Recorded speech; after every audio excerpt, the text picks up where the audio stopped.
So bukod doon sa kaong na kinuha natin na usually ginagawang dessert, meron pa isang uri ng kaong na kinukuha rin sila kuya. Ito yung kaong na yung ubod. Oh, batang kaong. Batang kaong. Kasi yung batang kaong, pwede namang pang ulam. Opo, yun. Pwede po yun. Ito po, ma'am. Yun po, yun po. Sa baba. Opo. Yun po, yun po. Sa baba. Ah, ayun. Ayun. Okay, okay. Para makuha ang ubod ng kaong, marami pa pala kaming kailangang pagdaanan ni tatay. Para may butas pala din. Isa-isa po natin tatanggalin, ma'am, ang dahon nito. Isa-isang tatanggalin ng Opo. dahon. Opo. Para makuha po natin yung ubod. Bago natin putulin, Oo. pagka yung mga dalawang dahon na lang po natin tira sa itaas. Okay. Marami po. Yan, hindi po tayo abutin sa oras dito, ma'am.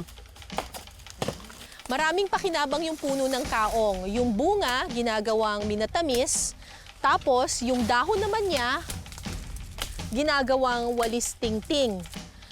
Meron ding bulaklak yung puno ng kaong at yun naman yung ginagawa nilang suka. Tapos, alam nyo ba na ultimo yung kanyang bunot? Ito, actually ang tawag dito ay hindi bunot kundi yunot.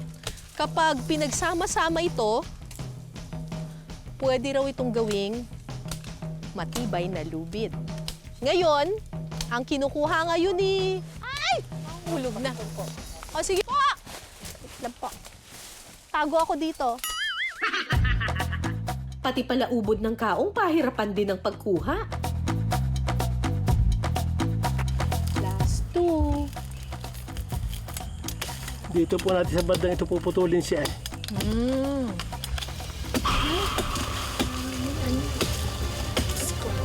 May langgam po. Langgam po yan.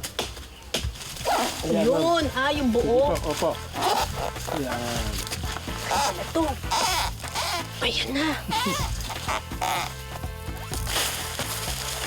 Daming langgam. Maya-maya pa. So, eto nakikita ninyo ngayon dito sa tinataga ni tatay. Maputing-maputi na siya, tsaka medyo malamig, ano? Ito na yung ubod. Mula dito hanggang dito, pwede raw mapakinabangan. Usually ginagawa raw nilang lumpia o kaya ginagataan nila. Itong ganito kalaking ubod, siguro daw mga 20 katao mapapakain. Ayan na. Eto na ang ubod. Sa wakas, nakita na rin namin ang ubod. Dahil ubod ng pagod na rin si tatay, ako naman ang magtatagpa. Ayan na, teka, ayan na. Sundudin ko na lang. Sige, okay na po. Pwede na po. Ito pa. Ayan na! Yun! Yung gitna na lang eh. Ang tagal mo maputol! Okay na. Putol na ba? Ano naman kaya ang masarap na luto rito? Abangan mamaya. Kung nasarapan ka riyan Tuesday, mapaparami rin ang kain mo sa dish na ito. Sabi kasi ng mga taga Batangas, ang ubod ng kaong, ubod ng sarap. Ito yung ubod ng kaong na kinuha namin sa gubat ni Tatay Eddie. So ganito yung itsura niya, pero kapag pinilas-pilas mo yung parang outer portion niya, lalabas yung ubod. Ito yung maputi.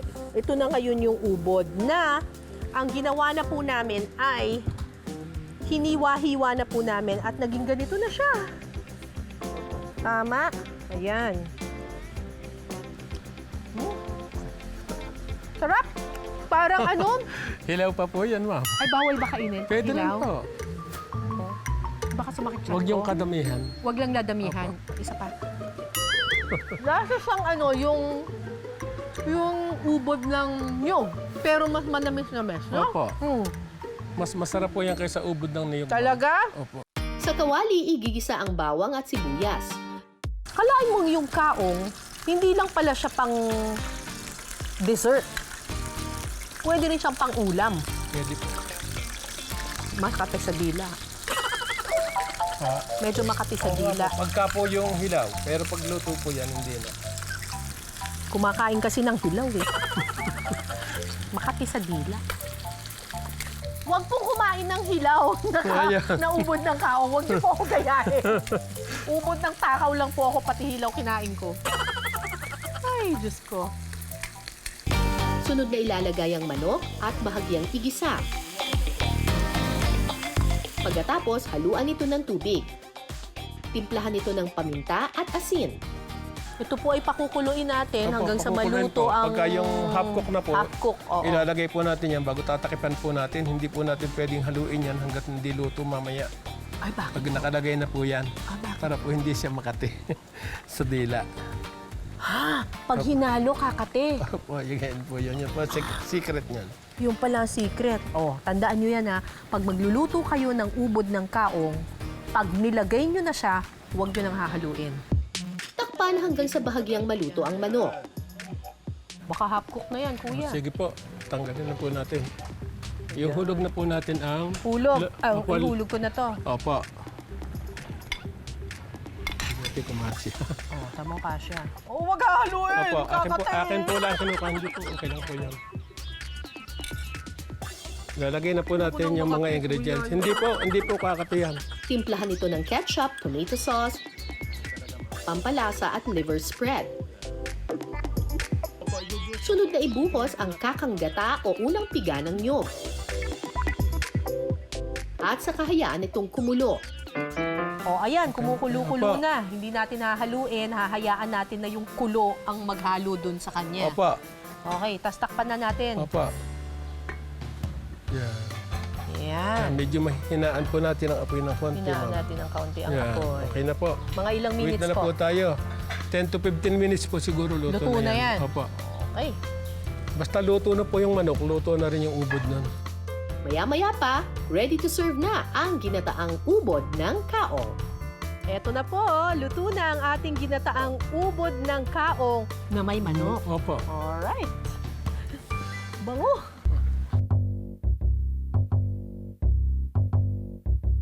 Okay, tikman naman natin itong ginataang ubod na may manok. Kakaiba yung recipe na to kasi may gata. Pero may pagkakaldereta rin siya kasi meron siyang tomato sauce tsaka meron siyang liver spread. Okay, tikman natin itong manok.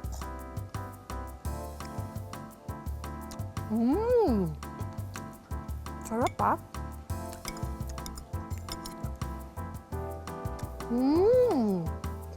Okay din yung ubod ah. Sarap. Nung una, nung niluluto ni tatay, parang hindi ako medyo diskumpiyado ako. Sabi ko parang hindi bagay. Pero, bagay. Masarap siya. Tapos yung ubod, panalo rin. Malinamnam. Sarap.